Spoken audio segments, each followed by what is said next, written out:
नमस्कार। आप देख रहे हैं स्पेशल कवरेज न्यूज और मैं हूं आपके साथ शिव कुमार मिश्रा। उत्तर प्रदेश में पंचायत चुनाव की सरगर्मी तेजी पकड़ने लगी और इसी पंचायत चुनाव की सरगर्मी को लेकर एनडीए यानी भारतीय जनता पार्टी के घटक दल आपस में टूटते नजर आ रहे हैं।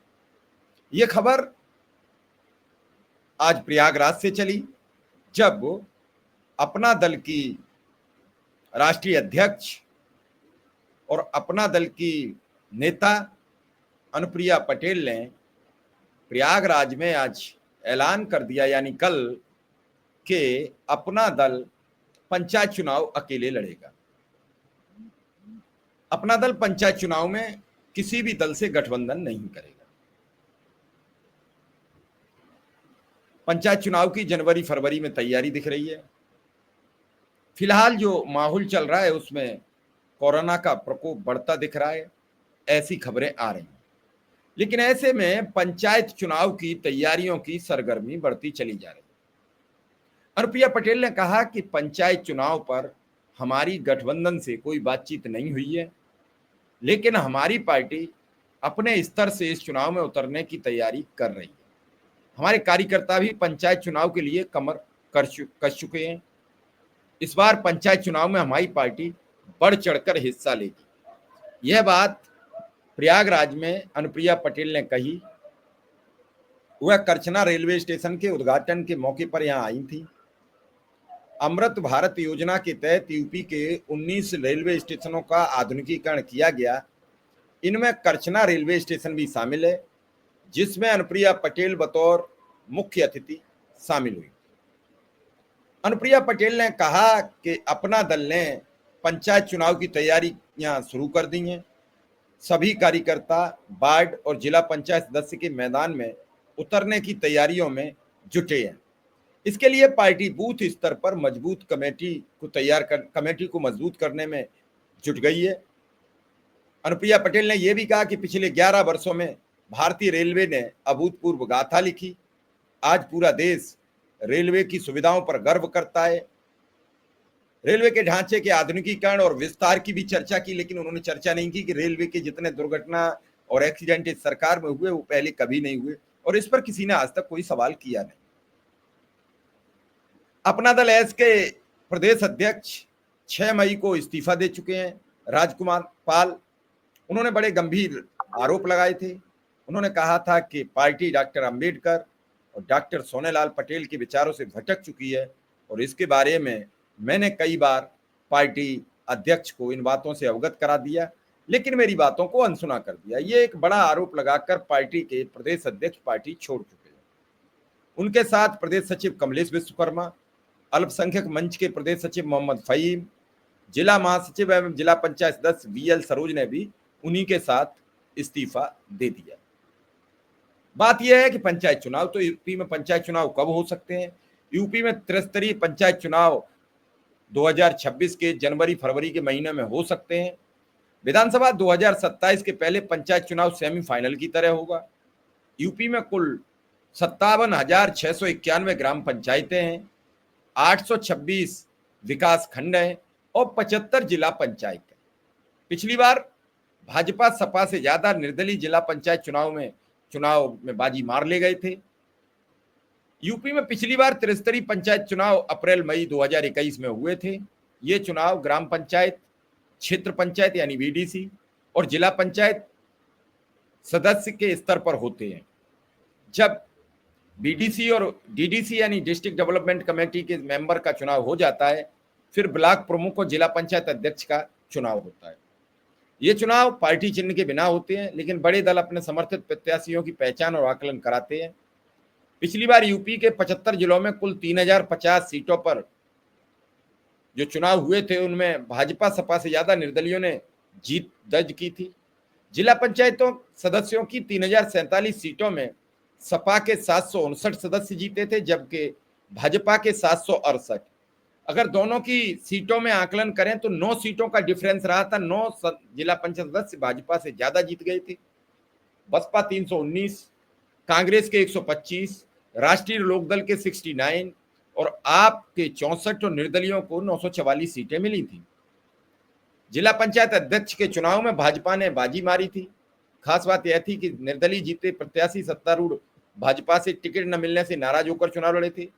ऐसे ही समाजवादी पार्टी के भी कई सदस्यों को पार्टी का समर्थन नहीं मिला था, वो नाराज होकर मैदान में उतरे थे और चुनाव जीतकर पहुंचे थे। हालांकि जब जिला पंचायत अध्यक्ष का चुनाव हुआ तो भाजपा ने बाजी मार ली। जिला पंचायत अध्यक्ष का चुनाव जुलाई 2021 में हुआ था। ये चुनाव पार्टी चिन्ह पर हुआ था। भाजपा ने 75 में से 67 सीटों पर जिला पंचायत अध्यक्ष जिताने में सफल रही। सपा को 3 सीटें ही मिली थी, जबकि अन्य के खाते में 3 सीटें आई थी। 5 सीटें सपा जीत पाई थी। अब ये सब चीजें चल रही हैं। उधर संजय सिंह भी आम आदमी पार्टी को पंचायत चुनाव लड़ाने की फिराक में। चंद्रशेखर लगातार गाजीपुर से ऐलान कर चुके हैं। अखिलेश यादव समाजवादी पार्टी के लिए तैयारी कर चुके हैं। मायावती भी अब मैदान में उतरेंगी, लेकिन मायावती पंचायत चुनाव कम लड़ती हैं, इस बार लड़ेंगी कि नहीं लड़ेंगी पता नहीं। अब देखना यह है कि इस चुनाव में, हाँ, जिला पंचायत का चुनाव वो लड़ाती हैं और इस बार भी लड़ेंगी। लेकिन इस चुनाव में एक बात खास है कि जिस प्रकार से अनुप्रिया पटेल ने अपने एनडीए को छोड़कर अलग चुनाव लड़ने का फैसला किया है, क्या उनके पति द्वारा लगातार उत्तर प्रदेश सरकार पर सवाल उठाए जा रहे हैं उस वजह से किया है, या फिर कोई अन्य वजह? ये तो अनुप्रिया पटेल ही बता पाएंगे। लेकिन इन सब के अलग अलग चुनाव लड़ने से समाजवादी पार्टी की राह आसान होती दिखेगी। जैसे अनुप्रिया पटेल अगर अलग चुनाव लड़ती हैं तो वोट का ब्यौरा बदलेगा, वोट का आकलन है वो चेंज होगा। जो वोट अनुप्रिया पटेल के साथ भाजपा को जाता, भाजपा का वोट अनुप्रिया पटेल को जाता, वो डिस्टर्ब होगा। तो इस लिहाज से अखिलेश यादव की समाजवादी पार्टी को ताकत मिलती दिखेगी। अब देखना यह है कि यह ताकत कितनी जोर शोर से मिलेगी, कितनी उम्मीदों पर खरी उतरेगी, ये आने वाला पंचायत चुनाव बताएगा। लेकिन पंचायत चुनाव की भूमिका, पंचायत चुनाव की रणनीति बनना तैयार हो चुकी है। अब ये आकलन करना है कि इस पर कब तक सरकार चुनाव की घोषणा करती है और कब इस पर कौन कौन सी पार्टी कितनी ताकत से चुनाव मैदान में उतरती है। साथ ही यह भी तय होगा कि किसका कितना वजूद है। और 2027 के विधानसभा चुनाव से पहले एक तरीके से यह सेमीफाइनल चुनाव माना जाए। पिछले चुनाव में भी समाजवादी पार्टी और बीजेपी के अपने सदस्यों में बहुत डिफरेंस नहीं था, लेकिन जो निर्दलीय बाजी मारे थे 944, उनमें बड़ी तादाद में सारे जिला पंचायत सदस्य सत्तारूढ़ दल के साथ चले गए। खुद समाजवादी पार्टी के बड़ी तादाद में जिला पंचायत सदस्य जिला पंचायत अध्यक्ष के चुनाव में बीजेपी के साथ चले गए। यह प्रक्रिया हमेशा होती है सत्तारूढ़ दल में। अगर 2026 में चुनाव होता है और 27 में सपा की सरकार आ जाती है तो 28 आते आते ज्यादातर जिला पंचायत सपा का दामन थाम चुके होंगे। जिला पंचायत अध्यक्ष सत्तारूढ़ दल के साथ ही जिला पंचायत अध्यक्ष ही कर पाता है, वरना विपक्षी दल अविश्वास प्रस्ताव लाते हैं, सब कुछ करते हैं, तो समय रहते लोग पार्टियां चेंज कर लेते हैं। अब देखना यह है कि इस पूरे ऐलान से, इस पूरी घोषणा से समाजवादी पार्टी, बहुजन समाज पार्टी, चंद्रशेखर आजाद की आजाद पार्टी और अनुप्रिया पटेल की अपना दल एस, साथ में पल्लवी पटेल का अपना दल, साथ ही बहुजन समाज पार्टी, भारतीय जनता पार्टी, ओम प्रकाश राजभर की पार्टी, संजय निषाद की पार्टी और भी कई पार्टियां हैं जो चुनावी मैदान में उतरेंगी। और तब फिर तय होगा उत्तर प्रदेश का 2027 का सेमीफाइनल का मुकाबला। इस मुकाबले में कौन कौन आगे बढ़ेगा, कौन कौन पीछे हटेगा, ये तो आने वाला वक्त बताएगा। लेकिन चुनाव में सबसे बड़ी जो भूमिका होगी वो भारतीय जनता पार्टी और समाजवादी पार्टी में आमने सामने की टक्कर होगी। इस टक्कर में कौन ज्यादा जिला पंचायत सदस्य निकाल पाएगा, किसके जिला पंचायत अध्यक्ष ज्यादा चुने जाएंगे, उसके बाद विधानसभा की तैयारियां शुरू हो जाएंगी। समाजवादी पार्टी फिलहाल विधानसभा चुनाव की तैयारी में आगे कदम बढ़ा चुकी है। देखना यह होगा कि इस पूरी तैयारी पर भारतीय जनता पार्टी कदम कब आगे बढ़ाती है, इसकी प्रतीक्षा और इंतजार रहेगा।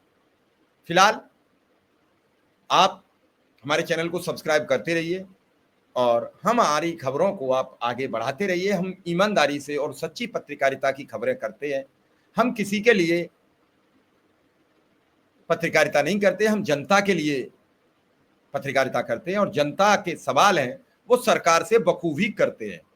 सरकार को बुरा लगे या भला लगे, बार बार हमारे वीडियोस को रोका जा रहा है। पुराने वाले चैनल पर जो था, जिस पर आप सबने हमें बड़ा प्यार दिया है और उस पर 3,30,000 सब्सक्राइबर भी हैं, वो एक बार फिर 14 दिन के लिए रोका गया है। उसके बाद फिर हम आपके साथ उसी चैनल पर हाजिर होंगे। फिलहाल हमें यहाँ सहयोग और सपोर्ट करते रहें, चैनल सब्सक्राइब करते रहें, खबरों को शेयर करते रहें और लाइक करते रहें। फिलहाल इजाजत दीजिए। धन्यवाद और नमस्कार।